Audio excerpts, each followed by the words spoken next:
Welcome to the year 2019. I promise we will again be working hard every day to make sure the City of Cottage Grove continues to be a community where pride and prosperity meet. As we look back on a successful 2018, we're proud to report we platted more than 350 new single-family home lots. As we look forward to serving our current and future residents, while placing their values and needs into our strategic plan, we put a lot of focus on making Cottage Grove a recreation destination. We have a wonderful city. We are expanding and thriving and exploring ways we can continue to grow and offer the best services and amenities for those living here. You've heard me talk about a community center before. I remember hearing those conversations even when I was a kid growing up in this city. Today, I'm proud to lead the discussion as the city begins the conversation with you.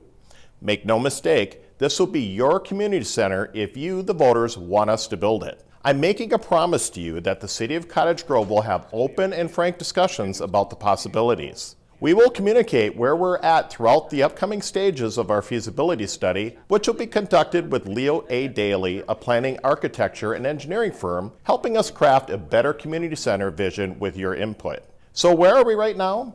We are currently conducting market analysis, a process that will continue through mid-February. Long story short, we're gathering information. Teams are looking at what amenities and services are already provided, what is available to the residents in our city and in our region. We're looking at the age and household demographics in our community and then overlaying those over any gaps we identify. We're answering the questions of what do we need and what do we want. Later this month, we'll also begin robust public outreach. This will be both a fluid and constant initiative. We will adjust as we hear from you. Many of us communicate in different ways, so we intend to use every avenue to engage with you. If you prefer face-to-face conversations, we'll be holding an open house alongside our regularly scheduled public meetings. If you'd like to communicate via social media or maybe by email, we'll be soliciting digital public feedback, and we're looking at the possibility also of launching a survey. And throughout this process, we'll be providing you with the latest and most up-to-date information we're receiving, so you will be able to ask questions and respond to surveys with a thorough and thoughtful base of knowledge.